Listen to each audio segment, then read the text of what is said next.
Nay, mag-face-to-face class na daw kami bukas. Ay, buti naman, nabawasan yung mga tamad dito sa bahay. Kaso, Nay, buntis ako. Malapit na akong mga anak. Ha? Alam ba namin yan, anak? Buntis ka pala, di ko alam. Anong gagawin ko, Nay? Kaka-cellphone mo yan eh. O sige, kakusapin ko teacher mo. A few moments later. Ah, pasok po kayo. Ah, ma'am, makikiusap po sana kami. Nay, manahimik ka dyan. Ah, tungkol po saan? Ah, may tumor po kasi sa tiyan yung anak ko, ma'am. Hindi po siya makakapasok sa school. Ah, ganun ba? O sige, i-accept ko na lang siya. Salamat po, ma'am. Tara na, anak. Ang sakit na tiyan ko. Anong nangyayari? Wala po to, ma'am. Nay, mga nata ko. Ha? Ba't ngayon pa? Umiri ka. Ano ba naman yan? Sige, ire. Ayan na, malapit na. Akala ko ba tumor? Ayun na, ayun na. Grabe na talaga yung mga bataan ngayon. Nagsisibuntisan na. Ang dami natin na pamilya, anak. Oo nga, Nay. Ang aesthetic nito. May ootsedi na naman ako. Anak, sino yun? Mukha silang masamang tao, Nay. Papunta sila dito, anak. Takbo na tayo. Sige, Nay. Anak, palasan mo. A few moments later. Ano to? Bakit ko kami kinidnap? Anong gagawin niya sa amin? Mukhang mamahalin yung dala niyong gamit dyan, Marami kayong pera, no? Bobo ka ba? Okay lang to. Nilagay lang namin sa paper bag para magbuka kami sosyal. Wow! Mukhang nakadalawa tayo ngayon, boss, Oh, bakit anak? Boyfriend ko to, Nay, Walang liya ka? Bakit mo kami kinidnap? Aba, ayos yung boyfriend mo, Hindi ko naman alam na kinuha nila kayo.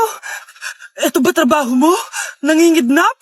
Part-time lang to. Ang mahal kasi na pinapabili mo, iPhone 13 Pro Max. Kala mo ganda mo. Ano pa hinihintay mo? Nakawan na natin sila. Malahimik ka dyan. Girlfriend ko yan, no? Bakit ko sila nanakawan? Isusumbong kita sa nanay mo. Teka lang. Hello, tita? Yung anak mo, nangingidnap. Punyeta kang bata ka? Pabigat ka na nga na may marwisyo ka pa? Manda ka sa akin. Lagot ka sa nanay mo. Aalis na ako dito. Ops, akala mo makakatakas ka? Andito rin mga pulis. Huli nyo na to! Makukulong na naman ako. Anak, binilang kita ng bagong cellphone at bagong tablet. iPad, tapos iPhone. Nay, para saan to? Sus, nagmamaang-maangan ka pa? Kala mo di ko alam na with honors ka sa school? With honors? Oo, Nay. Deserve mo yan, anak. Oo, Nay. Deserve ko to. Ganda nito. Pupuntahan pa na natin yung teacher mo. Magpapasalamat tayo. Nay, wag na. Patay ako pag nalaman ni nanay na jowa ko yung teacher. Ay, naku, bilisan mo, tara na. Sige po, Nay. A few moments later. Hello po. Hello po, ma'am. Napadaan po kayo dito. Ma'am, gusto ko lang po magpasalamat dahil with honors yung anak ko. Wala yun, ma'am. Nay, uwi na tayo, tara na. Kahit palagi di po mapasok at bagsak yan sa lahat ng subjects. Anong sabi mo? Bagsak? Oo, ma'am, bagsak. Pero dahil mabuti siyang jowa sa akin, with honors pa rin siya. Ha? Jowa mo yung anak ko? Opo, ma'am. May problema po ba? Aba, child abuse na yan, I-report kita. Manda ka. Ikaw naman, pinatulan mo yan? Ang tanda-tanda na yan, Nay, magpapaliwanag ako. Fake news lang palang with honors ka. Ibalik mo sa akin lahat ng binili ko sa'yo. Babe, alis na ako. Aalis ka na? Pupunta ka na sa work. Oo, babe. Pupunta ka sa work. Tapos gagalingan mo sa work. Tama, babe. Tapos magpapakit ka sa work. Tapos may magkakagusto sa'yo dun sa work. Tapos pag may nagkagusto sa'yo, kikiligan ka. Magmamahalan kayo. Di ganun, babe. Iiwanan mo ko. Pag iniwan mo ko, mag-isa na lang ako. Magiging miserable ako. Di ako makakain. Magkakasakit ako. Mamamatay ako. Gusto mo ba ako mamatay? Hindi. Huwag ka nang umalis. Huwag ka nang pumunta dun sa work. Look, si Overthink. Honey, happy birthday. A day in my life ano ba special sa akin? Guri-guring-guri. Kura-guring-ra. Game 1. Bawal ang malapit na ma-dropout sa school. Di ako yun, So, for today's agenda, may pupuntahan tayo. So, secret muna. Pero sasabihin ko, ano ba talaga? Bala ko kasi mag-business. Wow, business! OA. So, hindi ko muna sasabihin kung anong business yon. Mind your own business muna. So guys, dahil anniversary na namin ni Honey Bunch bukas, bibilang ko siya ng flower and cake. So, nandito na tayo sa flower shop ngayon. Ayan na guys, so nakabili na tayo. So, pinili ko pink roses and ganito yung design niya. 12 pieces to guys kasi in each month, mahal ko siya. So, 12 months. Gets nyo ba? Wala. Happy anniversary, Honey Bunch. I love you so much. Sana magkaanak na tayo. So, bibili ako ng cake para kay Honey Bunch. 2 cake yung binili ko. Tapos, ito yung papadedicate ko. Ate, pwede ba to? Guys, yung mukha ni ate, parang gusto niya sabihin sa akin na, sana sinend mo na lang yan sa messenger. Seryoso ako. Gusto ko talagang padedicate yan sa cake. Sa mga nagtatanong kung kapatid ko ba to, hindi ko po yan kapatid. O sige na, mag-promote ka na. Shoutout po sa O, akin. diba? May bayad yung promotion dito. Kala mo libre lang yun. Sige na, ipapromote na kita. Ilalagay ko na lang sa bicep mo yung TikTok mo. Ayan. So guys, nandito na tayo sa labas ng bahay. Bigay na natin to kay Honey Bunch. Happy anniversary! May cake ka. Honey, happy anniversary! So, anong wish mo para sa ating dalawa? So, yun lang naman. Sige na. Umamin ka nga sa akin, Brianna. Bakit ang daming pera ng wallet mo? Hindi ko po alam, Your Honor. Nangupit ka sa akin, no? Your Honor, i-double check ko lang kung totoo yung sinasabi niyo. Anong Your Honor? Nanay mo ko. Nagsasabi na ito? Anay, alis lang ako. At saan ka na naman pupuntang babae ka? Sa boyfriend ko po, Your Honor. Your Honor, saka din eh. Bawal na umalis, gabi na. Gusto ko siya makita. Gusto ko makita sa mata niya na nasabihin niya sa akin, mahal niya ako. Gusto mo ito makita mo? Joke lang, Your Honor. Anak, nakausap ko yung teacher mo kanina at sabi niya, hindi ka daw pumasok ng school? Di po totoo, Your Honor. Your Honor, Your Honor. Pati ikaw? Nag-aral. Ako kanina, baka di niya lang ako nakita kasi nasa farm ako. Ha? Anong farm pinagsasabi mo? Anak, ba't dila ka ng dila? Butiki ka ba? Nay, sorry. Uso kasi ito, Nay. Ayun na naman tayo sa mga uso-uso. Hindi kayo napapagod, no? Tigilan nyo yan. Mga anak, kain na tayo. Yes, Your Honor. Nandito na kami, Your Honor. Tama na Your Honor nyo! Your Honor, kain na tayo. Tama na! Tumigil na kayo! Your Honor. Okay, class. 5 points sa akin ang makakasagot neto. Ano ang pangalan ni Rizal? Ma'am. Yes, Scarlett? Rizal Park. Anong Rizal Park? Jose Rizal yon. Diyos ko, mga bata ngayon. Siya ang pambansang... Ma'am, siya ang pambansang opa. Siya ang pambansang bayani natin. Anong pinagsasabi nyo? Kompletuhin nyo to. Ang kabataan, ang pag-asa ng busan. Mali! Bayan! Pinagluloko nyo ako, ha? Eto. Ano ang sinulat na libro ni Jose Rizal? Ma'am, El Filibusterismo. Imnida. Tama na sana eh. Naloloko na kayo sa K-pop at K-drama na yan, ha? Last na talaga. Ayusin nyo na, ha? Okay, class. Last question. Sino ang kapatid ni Rizal? Kapatid ni Rizal? Ma'am. Eto, sure na ako sa sagot ko. Yes, Scarlett. Ang kapatid ni Rizal Park ay si... si Sandara Park.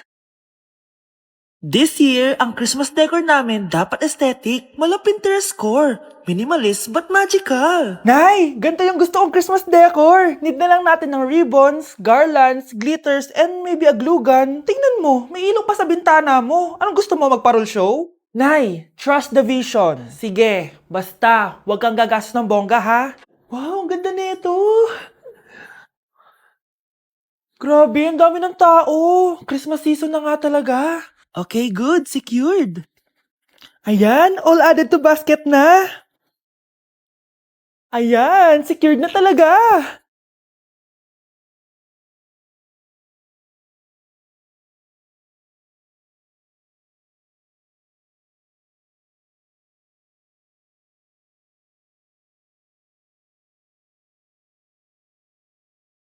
Anak, paubos na yung ribbon, no? Eto, ribbon ng cake. Same color naman eh. Pwede na yan. Nay, masisira yung team. Magkaiba yung sukat, oh.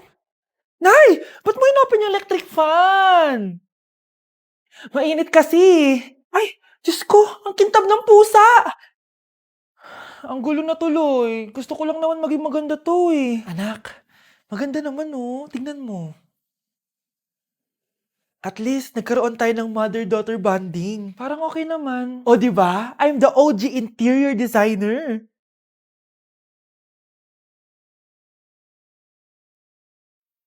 Hindi siya nagmukhang pang Pinterest dahil mas maganda yung ginawa namin.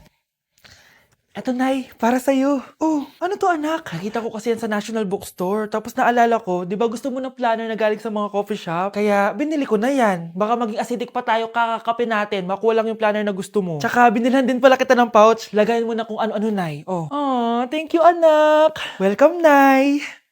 Uy, Scarlett, di ba ex-boyfriend mo yung bago ni Samantha? Samantha, tinraidor mo ko. Hi, Scarlett! Sabay na tayo mag-review. Sino ka? Lu, ako to, si Michael. Kaklase mo ako, di ba? Alam ko lahat ng sagot sa exam. Talaga ba? Sige na nga. Turuan mo ako dito. Yes! Sabay tayo magiging perfect. Uy, sarap niyan na. Oh, mag-isa ka lang? Oo. Wala naman akong kaibigan dito eh. Ako, pwede ba ako maging friend? Boyfriend. Ha? Ayan ka na naman eh. Joke lang, ito naman. Kain na nga tayo. Oh, Scarlett, ano yan? Ba't ka na kasi mangot? Bagsak kasi ako sa quiz kanina. Naku, okay lang yan. Ako nga, araw-araw bagsak sa'yo eh. Ha? Ano sabi mo? Sabi ko, smile ka na kasi pasado ka naman sa akin. Alis na ako, pasok na ako ah. Baliw! Ay, umuulan pa! Ang mga gamit ko! Ayan, di ka kasi nagdadala ng payong. Pag ikaw nagkasakit ha, pasalamat ka, nandito ako. Michael, ba't nandito ka pa? Hatid na kita sa bahay niyo, baka mapano ka pa. Gusto ko safe ka makauwi. Lo, sige na nga. Go na, be! Scarlett? Michael? Ship ko kayo. You may kiss the bride. Mag-kiss na kayo. Anong kiss? Lu, parang di gusto. Dalian yan, nakis mo na sa noo. Humanda ka, Scarlett. Tapos na yung maliligayang araw mo. Hi, Bes! Uy, Bes! Boyfriend ko nga pala, Michael, si Samantha, best friend ko. Hello, Samantha. Nice to meet you. Hi, Michael. Ako nga pala si Samantha. Una na kami, Bes, ha? Bye-bye. Masaya naman kami dati. Inagaw lang siya ni Samantha. Yung best friend ko pa. Manonood ako ng horror. Comedy na lang, puro ka horror. Nagmumukha ka ng multo. Eh di wag ka manood, basta horror ang papanoorin ko. Comedy nga, para masaya. Aba, pati yan pag-aawayan nyo? Ako na lang manonood. Ayan, comedy pa kasi gusto mo. Nakakatawa kasi yung mukha mo. Nayo! Anak, saan niyo gusto pumunta sa Sabado? Sa Baguio, Nay, para malamig tapos maraming strawberry. La Union na lang tayo, Nay, para sa beach tayo tapos picture-picture tapos kain tayo ng seafood. Ano ba talaga? Baguio, Nay, La Union. O sige, magkanya-kanya na lang tayo, ha? Mga anak, bibili ako ng pagkain. Ano gusto nyo? Jollibee Cheesy Yum Burger! Abay, mala! Nagkasundo kayo ah! Gaya-gaya! Bias ko yun eh. Bias ko din yan. Pero narinig ko na may bagong special Cheesy Yum Burger at gusto ko itry. O sige mga anak, wait nyo ako ha. Mga anak, kain na!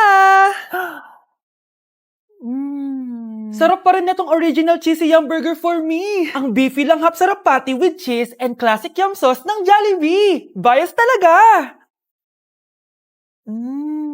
Wow! Kakaiba yung atake na itong special cheesy yum burger. Pang bias wrecker. May beefy lang hap sarap patty at cheese na nga. Meron pang crunchy pickle, onions, and ketchup. Oh, akala nyo kayo lang? Meron din ako niyan. Di talaga magpapatalo si nanay, oh. True.